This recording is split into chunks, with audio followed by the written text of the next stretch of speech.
Operator syndrome. We're back. Congratulations, um, to me and to you and to Steve. We've reached the last episode of the series focused on my story. Um, Again, still got some more very interesting stuff coming along with Steve and his story. It's not the end. We've got some other ideas, but in terms of this, um, this topic, this is going to pretty much close it out. And we're going to be kind of all over the place in this Yeah. episode to wrap it up, but that's okay. There are not too many people listening, so they shouldn't be inconvenienced. So, uh, I think we wanted to kick it off with, well, we wanted to remind those who have been around for a while and for anyone who's just joining, why? Like, why are we talking about this? Um, we don't have a merch store up. We haven't told you our Patreon, so we're Yeah. not making money off of this. So what the heck was all this about? Yeah. There's a couple things. First and foremost, Steve and I have known each other for a while. We talked about um, we have realized that whether we think it's deserved or not, that a lot of folks in the military and some in the civilian community, they, I don't like this word, but look up to folks who, served in the SEALs, Green Berets, Rangers, Raider, BJ's, got it. There's a little bit of that going on. And we felt like it was important to talk about, to put something out there to help folks feel like they were seen or they could relate with respect to, you know, what military service can do, what it can be like, and what you can experience when you leave, and the transition part being a big part of that because um, battlefield wounds are easy. PTSD from combat stuff, got it, but we don't talk a lot about how difficult it is just to leave the military. You don't have to be a SEAL to have a real tough time transitioning out after a career in Yeah. the military. And we thought it was important to put something out there to help folks who might be dealing with that. Um, the second part for me, I know for me definitely is um, I said it before, I'm a history buff. I loved the old History Channel when it used to have history on it. I Oh love yeah. all that, and I love especially hearing from veterans and what their experiences are. I love like oral history project. I love all that kind of stuff. And war stories are great. And my generation, especially from coming from these last couple of wars, like we're in the phase where you're getting a lot of war stories, and that's good. That's fine. Yeah. That's entertaining. But getting the real, unvarnished um, story of what it was like, the good and the bad. Uh, I think I wanted to make sure that that was out there, and I wanted to put it out there because I've got a daughter. One day she might have these questions, and God forbid I'm not around to tell her the stories myself for whatever reason. Yeah. I wanted to make sure it was on digits. So that's a little bit what this was about for me. For my family and friends and for those um, that come after them. So I wanted to put it on there. Um, so that's the why. We've got it in our description, but we want to make a plug. If you've enjoyed this so far, if you just got some spare change, we got a few charities in the Hmm. description. You want to throw them some money? I think that'd be nice. We'd appreciate that. Trying to think of 'em off the top of my head. Wounded what special SOWF Special Operations Wounded Warrior Foundation. Look it up, Google it. You know it Yeah. better than I do. Navy SEAL Foundation, and then the Army Ranger Lead the Way Fund. So there are three. Choose one. Do all three. We'd appreciate it. Yeah. I'll be Uh, talking about getting when I get back to my story, how the Navy SEAL Foundation just really, boy, they stepped up to the plate and helped countless families like in a really bad situation, but they're always at it, and they have a really good reputation for managing their funds as well. So yeah. mhm, mhm. And we were just talking about charities. So, Right. and I believe if we did our homework that those three are pretty good. So, Yep. um, okay, so that's that piece, the why. The next piece is just, my thoughts as sort of nearing midlife, uh, midlife civilian who did a couple years in the army, and is trying to navigate what all that meant to me. Um, I guess, especially with it, well, within the last few years, the context of my service has changed a lot. So, I got out of the military and I was dealing with one context and now it's another. And what I mean by that is like is the what was all that for? Um what did my service accomplish? What did the death of my friends accomplish? And, Yeah. in 2010 when I left active duty, um I think we hadn't left either Iraq or Afghanistan yet. But we were in both. I think Afghanistan was, it was always complicated, but I think Iraq was pretty quiet at the time, like relatively okay, it seemed Yeah. like, because it wasn't long after that we pulled out of Iraq. And I remember when we pulled out of Iraq, I'm a civilian doing my thing. I was like, whoa, okay, there's the close of that. And, I didn't process it, I didn't think about it too much because I was focused on the future, but I was like, "Okay, well, that part's done, one day I'll have to work through that." Hmm. Uh, and then ISIS. Oh, I know it. I know, like right on the heels. And then ISIS came around. I'm not gonna get political, I never do, not here, not on this, but Yeah. but what we can say without a doubt is that, ISIS really put Iraq into a meat grinder. Um, and and one can't help but feel like it was futile. Like what was all of it for? Um, I did two deployments there. One out out in Al Assad, out into the western part of the country. I'm on an airfield out in the middle of the desert. Any of the targets we hit, they're out in the middle of nowhere. At least the ones that I got to. I was a new guy, right? But really, the bulk of my time, the things I remember are Oh yeah. Mosul, and Mosul was like vaporized by ISIS, and then the attempt to retake Mosul. So I've seen pictures, like I remember Mosul, and then I've seen pictures of what it looks like today, and it's unbelievable. The destruction, you know, it's like destruction on the level of something you would expect to see if you went to an ancient ruins. Like that's Yeah. how pulverized parts or most of Mosul is. That's Um, crazy. so it's really hard to wrap my head around that because I spent a tough summer Yeah. there, Yeah. and we lost Rudd there, and um, I'd say that I suffered a good deal of combat stress because of the pace that we were Mm. working there. So I'm dealing with that. So I've got that. And then and that was like what? That was like the mid-teens, 20 Yeah. teens. So I'm dealing with that.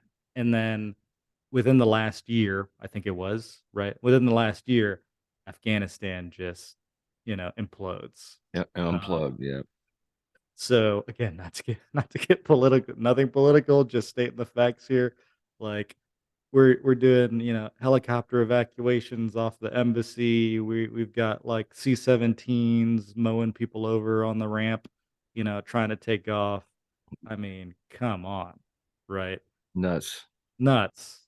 And and that and that's the and that's the end. That's the end result for now. In my lifetime, in the lifetime of the people who served during my time, that's all we'll know.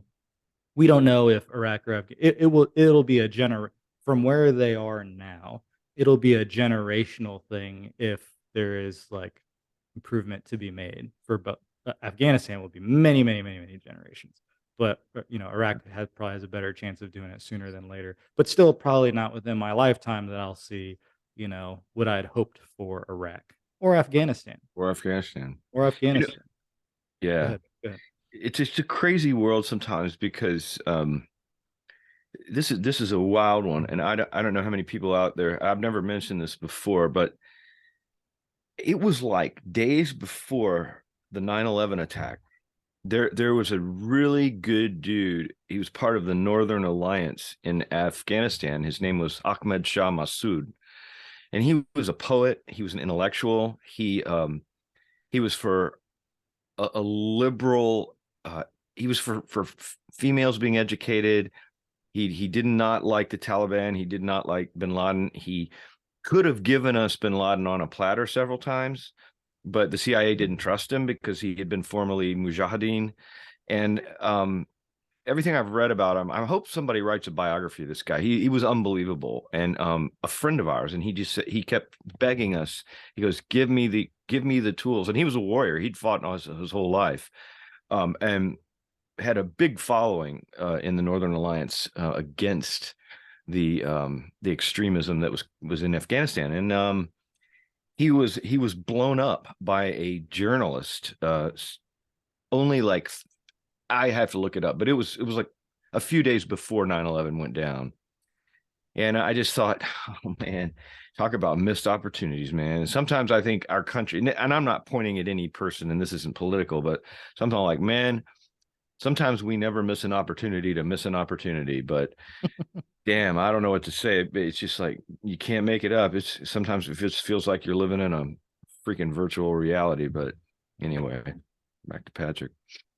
Uh, yeah, they'll have to sort it out. They'll need to find the next Masood, Yeah. and maybe that person is there in those countries. Maybe here's how I think about it, and this is not necessarily original thinking. I could have heard this from someone else and then adopted it on my own as well. But here's what I do know is that you know I went to Iraq and I went to Afghanistan, not because I wanted to like shoot people, kill Mm, people. right. You know I want I f- ultimately I figured if I went over there and help sort out the bad guys in their countries, that would make my country safer. And I was willing to do that. And that is by and large kind of what was presented to us, those of us joining in and around that time. Um, and I believe that. Um, I am as I'm older and wiser, I understand that there are other motivations as well, right? That have to do with sort of geopolitical, corporate sort of um, motivations. But Yeah. um, for me, you know, just individual ranger doing my job. That's how I kind of saw it. Is that um, I'm here. They've got a problem with bad guys. I'm willing to help remove the problem with the bad guys, and I want this place to be better, because I think everyone deserves that. But then I think ultimately that's good for my country and my family and my friends. So that's how I approached it. That's how I approached it at the time. You know, the, look. So Mosul, Mosul's gone.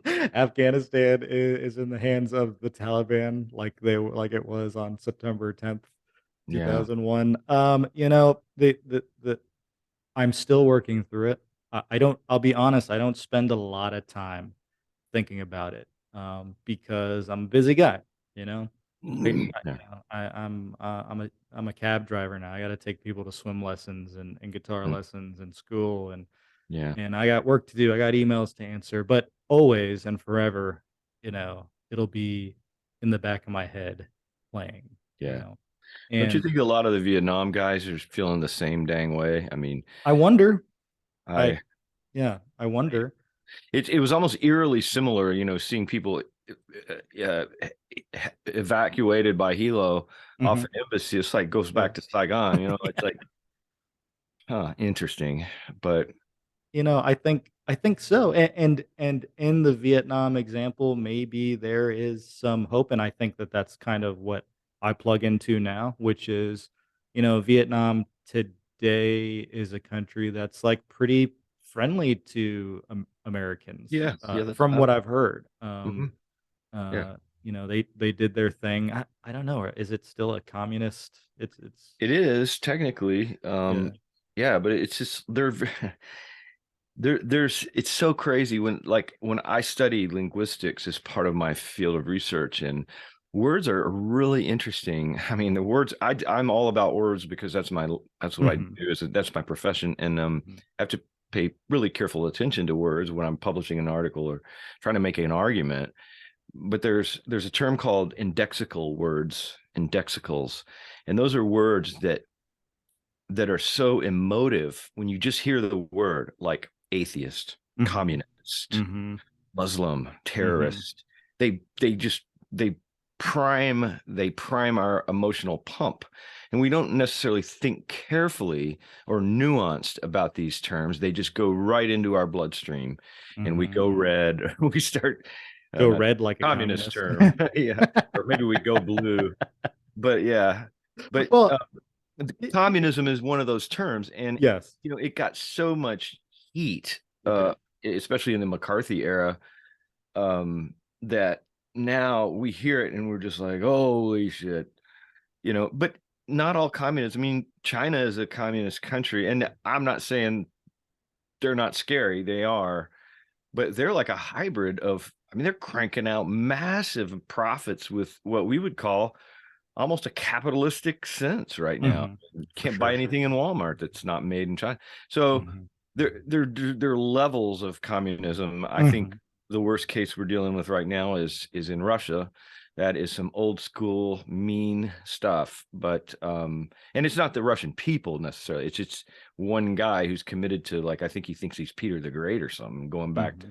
the old glory days of the Soviet Empire. But anyhow, yeah. So these words can get people not seeing clearly, and me too. I mean, I have words that tick me off, but indexical terms, yeah. So there's a country that ended up how it ended up, um, in at the end of the Vietnam War, and it's modified to what it is today. I mean, a fairly American, Yeah. uh, um, there's not the hatred for us as there was at the time. And by the way, at the time we were sort of in their space, Yeah. but all that to say is that things can change in ways that we can't quite foresee, Yeah. and maybe it's not at the time what we had envisioned, Right. um, or rather what we had hoped for them, you know, communist or otherwise. But maybe the same thing can happen for Iraq and Afghanistan. And so that's pretty much where, again, where I Mhm. have to leave it because I got Mhm. I got stuff I got to do. I can't be worrying about Iraq and Afghanistan all the time. Um, Yeah. but wish them well. And in terms of going back to Masood, is there, we were there for a long time in both countries. Um, 20 years, over 20 years. something like that. And Yeah. You There. know, that's enough time for that's a generation. I mean, Oh, well, oh, not quite a generation, but close. that's enough time to influence a generation for sure, right? Yeah. And so, did the future Masood or some leader or some group of leaders, um, did they have the time to get educated, and did they Hmm. get time to see, you know, some smiling American faces, folks who were just trying to help out, doing the best they could. Yeah. Does that influence a group of folks to make life better there? That's the only thing you can hope for, and that's what I wish. Well, also, it seems to me like in the American ethos, I heard a British philosopher that I like. He was talking about difference between kind of Brits, and these are generalizations, but British Mhm, outlooks on the world versus American outlooks on the world. And he's like, Americans want to win everything. It's in their blood. We have got to kick ass. We have got to be Michael Jordan, Tiger Woods to the mhm, world. And I think that there is a real, we Patrick and I mentioned, what is it about American military that is just badass? I mean, come on, with a front runner. But there's a competitiveness in us And he said, by contrast, Brits, they're like, used to losing and getting our butts kicked and handed to us. It's like it's not the same kind of mindset. But where I was going was because and I'm that way too, man. I'm as competitive as anybody. I want to win. I want to crush. If I get pissed, if I'm think I'm losing, whether it's jujitsu or anything else. But what I've come to learn, if I've learned anything over my 55 years on this planet, it's that sometimes failures and loss can teach us more than always being right or always winning. I've learned we can learn a lot more from our failures sometimes. I'm not saying that we're necessarily a failure because of the outcome of Iraq and Afghanistan, but just like Vietnam, man, hopefully there will be a generation that goes, let's really think hard and deep about what we're doing here. Let's look at history and be students of history. God, I mean, man, the wisdom, the treasure trove of wisdom and history and is just, I don't know. It's just really important. So anyway, yeah. Yeah, that makes sense. Um, that makes sense, and you hope for it. On the American side, now you've got, all the folks that served during the time period I served, in the GWAT, Global War on Terror, Mm-hmm. Iraq and Afghanistan. We're out here trying to make lives for ourselves, trying to move on, um, eventually step up, to be leaders, within the country. Presumably you're going to have senators, congressmen, presidents, doctors, lawyers, Right. small business owners, cops, firefighters, all that type of stuff. Um, you know, it'll be interesting to see how um, this influences, society going forward. Um, trying to think about, how Vietnam vets might have carried that forward and how they influenced, society. Um, So that'll be interesting. Um, but that's it. I don't have an answer. I don't Yeah, have of an course. and of course, yeah, of course, no one expects one um, from me. But that's I think how I'm gonna carry it forward. So I hope good things for them and for those countries and those people. Um, and Yeah. and I don't look back and see the sacrifices made and say that it was for nothing. I still Yeah. think there's, like I said, if you think of it in that context, you can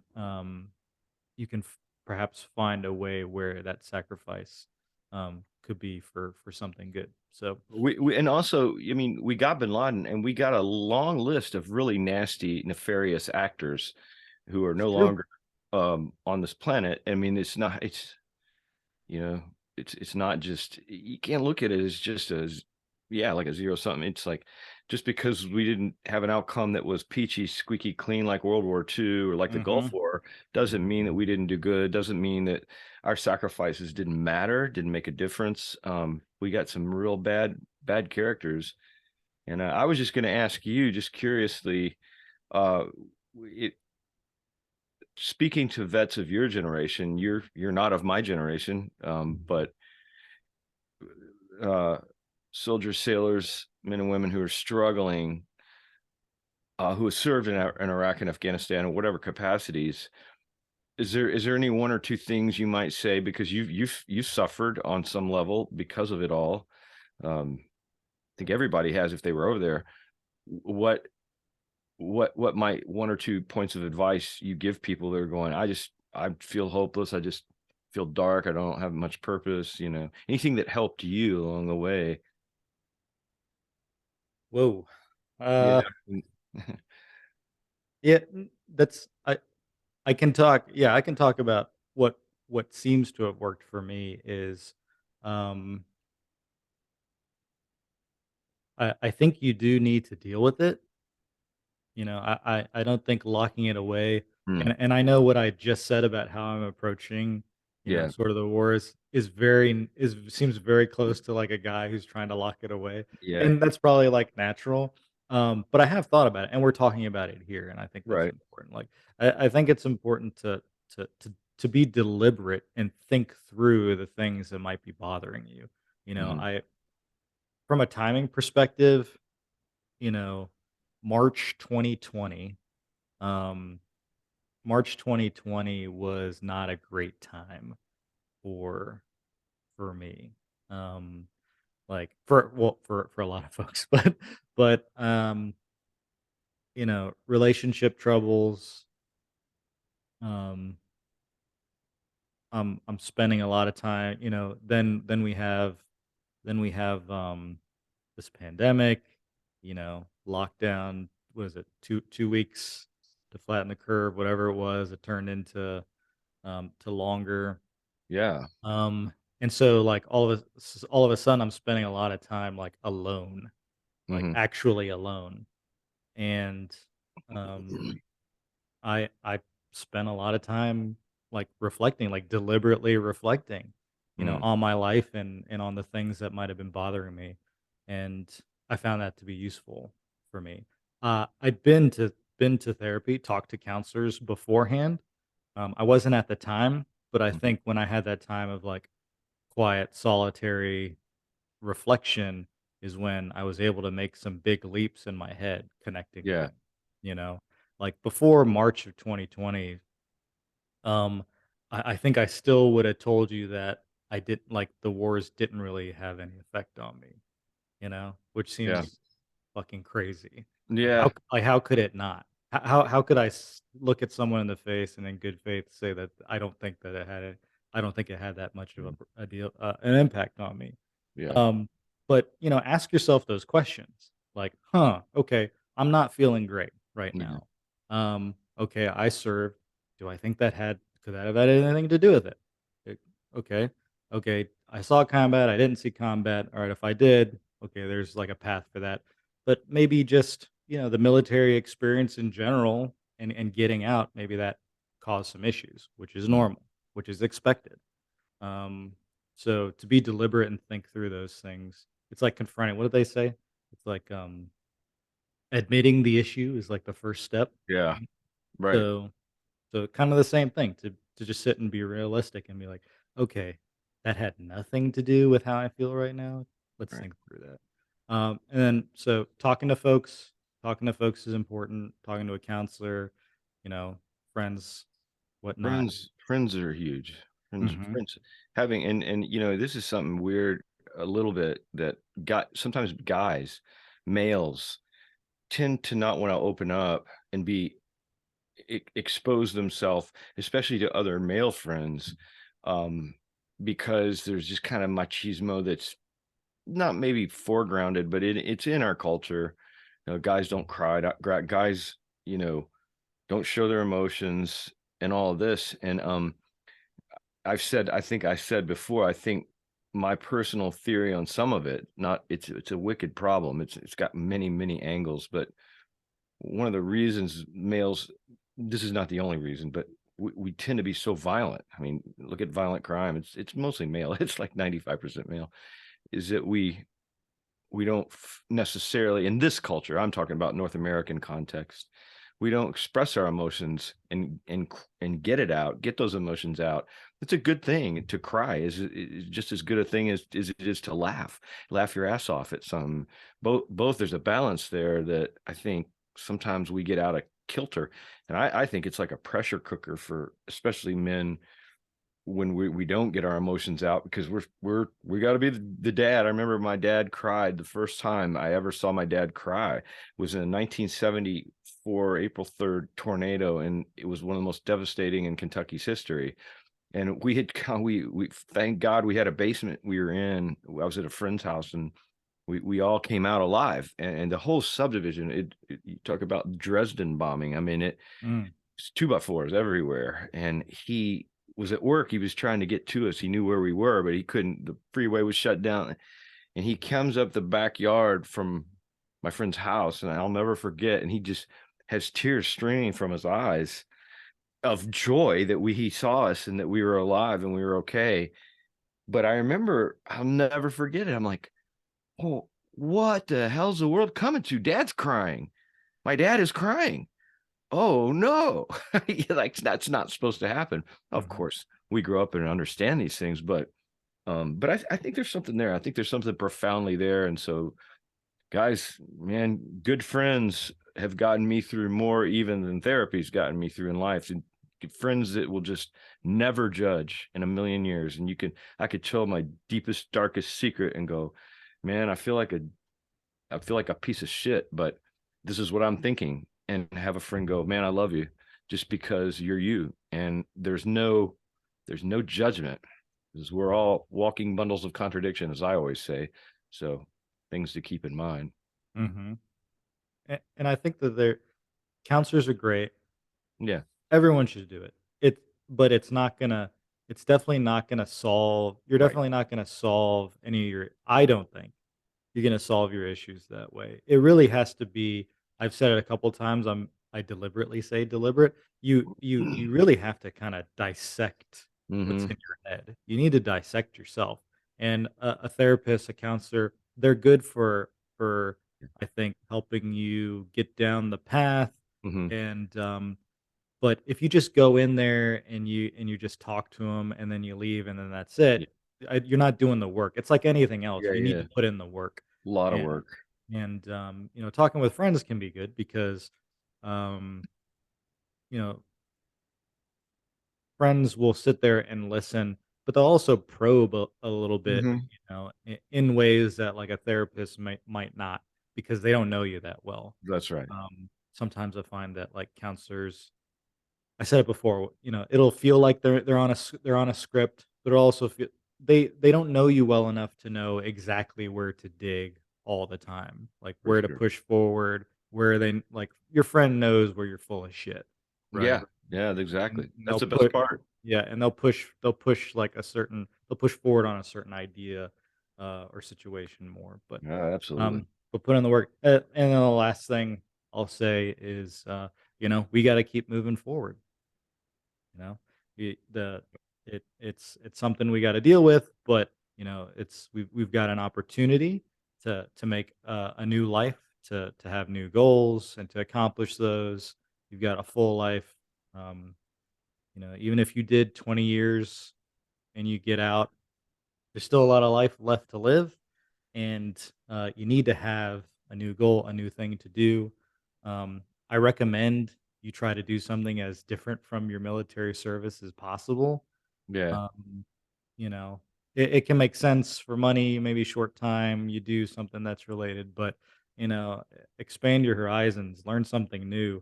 Um, when you were a kid, you probably had different interests than um, and maybe it's time to tap back into those, right?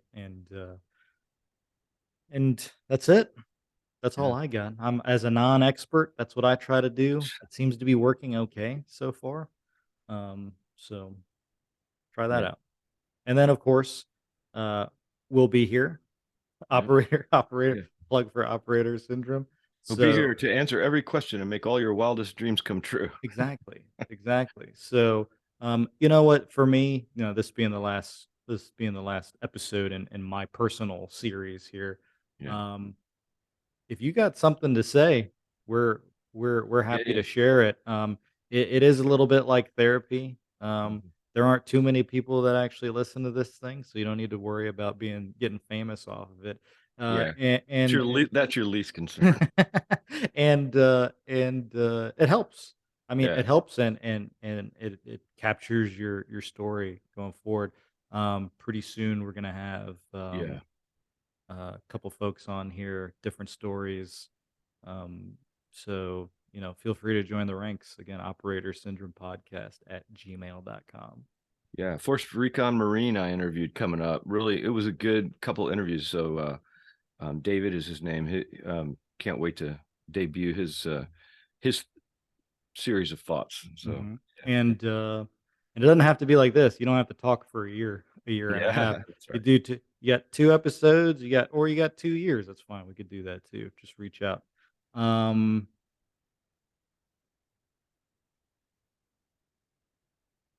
yeah, I guess that's it. That's all we got. So thanks for listening. We'll catch you in some other episodes. Oh, what we got coming up, this is what I'm going to say. So, we're going to be getting into Steve's experience pretty soon with Extortion 17, what it was like to be the command, a chaplain there at the command during that. So that'll be coming up next, and then we'll hear how that impacted not only the organization but him, as a Yeah. person having to deal with that. Yeah, and you can, if you want to like pregame it a little, you can just Google extortion 17. There's probably a Wikipedia post about it. It is a pretty significant, well, it was an incredibly significant event, but if you want to get a little backstory, I'll be telling it from the my angle. But yeah. Okay. So thanks for listening. We'll catch you all on the next one.